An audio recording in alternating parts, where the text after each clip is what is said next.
Hey, wanted to give you a glimpse into what it's like to have the new PX6 Phoenix Android head unit on a Lexus GX470. So mine is a 2005 GX470. It works great, has 172,000 miles on it, but I love it. It's actually a really great car. The only problem was it has a very outdated system. So I had a GPS. That's probably one of the first GPSs to come out. So the resolution on the screen is terrible, has a tape deck, CD changer, all things I don't use anymore. I play everything off my phone. Let me show you kind of what it's like to have the system. I'm going to walk you through some pros, some cons, and then some settings, because it took a lot of tweaking. Got some help from Phoenix Android, but had to figure a lot of stuff out myself. So I'm going to save you a few steps along the way. So let me show you what it looks like. This is the unit. So you got your CarPlay. So this is what I live in 90% of the time, is Apple CarPlay. Pros, man, it keeps everything fresh. So this does not look like a 14-year-old car. This feels great. So it keeps everything fresh. Second pro is it's hands-free. So I found myself texting and driving a little more than I should, a lot more than I should. So this allows, through CarPlay, to ask Siri to text people. She'll read my text to me and I can respond. I can do music, maps, all that kind of stuff. So if I had an appointment right now coming up, you'd see down here, it would say my next appointment, the next address. I can just click it and it'll navigate there. Super easy. You can use Waze, Google Maps, all that kind of stuff. Also, a big plus as well is people borrow my car all the time, and they're always wanting to connect their phone to the Bluetooth so they can listen to their own music and cop on the phone. The problem is you end up with this smattering of orphaned Bluetooth devices onto your head unit, and Lexus does not make it easy to add Bluetooth phones. So here's the cord down here where I keep my phone, and then this is my phone. So literally last night I plugged my wife's phone in, and her maps, contacts, music, text messages, audiobooks, all that stuff popped up there. So it's when people borrow your car, it's super easy. It feels like their car. Now here's some of the cons. Steering wheel controls are really iffy. So volume up and down work fine, but see, since I live in CarPlay, a lot of this stuff doesn't make sense. So mode switches between radio, audio player, that kind of thing, but not CarPlay. This goes up and down between like radio stations. Again, don't use it.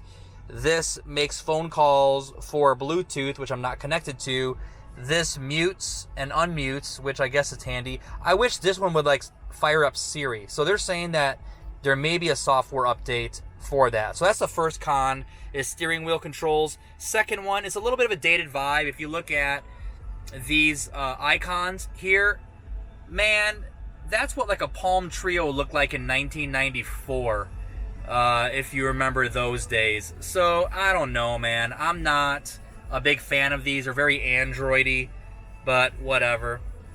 And you see just how clean the iconography is here. Even Android's latest stuff is good. So that feels a little dated, but look, 90% of the screen is Apple CarPlay, which I can live with. The other thing is CarPlay is a little slow. I don't know if it's because I'm on beta, so I'm on iOS 13.1 beta 3, and maybe it's because I'm on the beta train, but that's a little frustrating. I can click on a button. Let's see. I can click on this. Okay. Okay, it's fine now. Go to music. Okay, great. It's working smoothly right now. Dang it. So sometimes it's slow. Other thing that's a con is I wish when I plugged in my phone, it automatically fired up as a hotspot.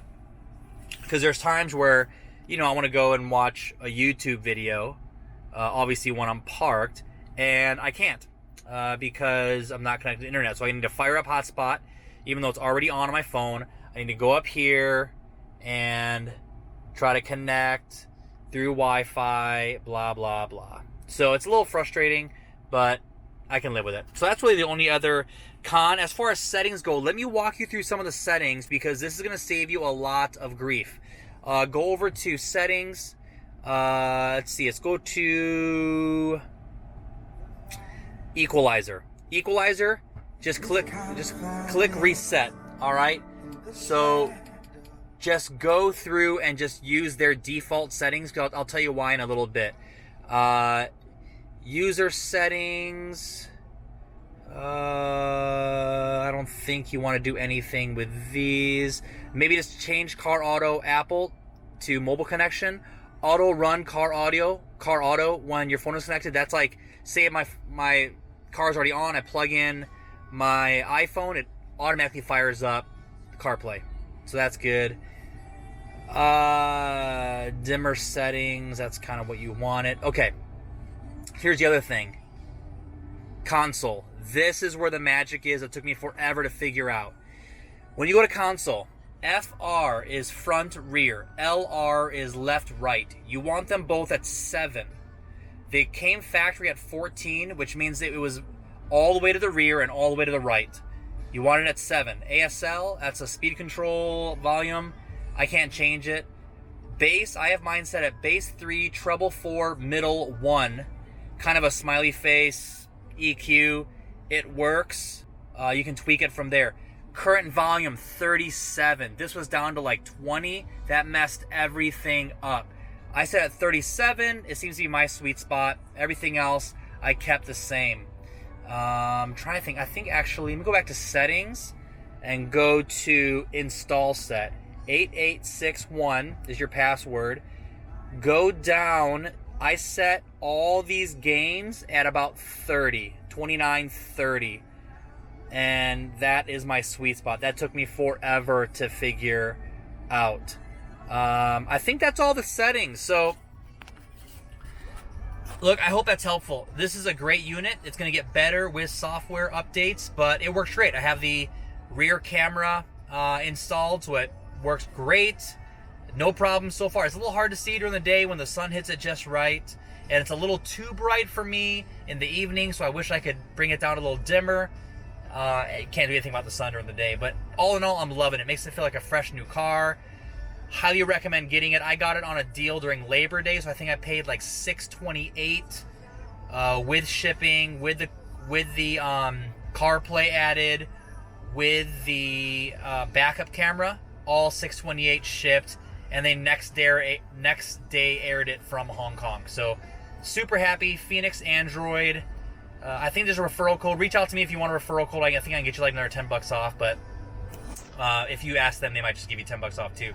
So, all right. Hope that's helpful. Catch you later.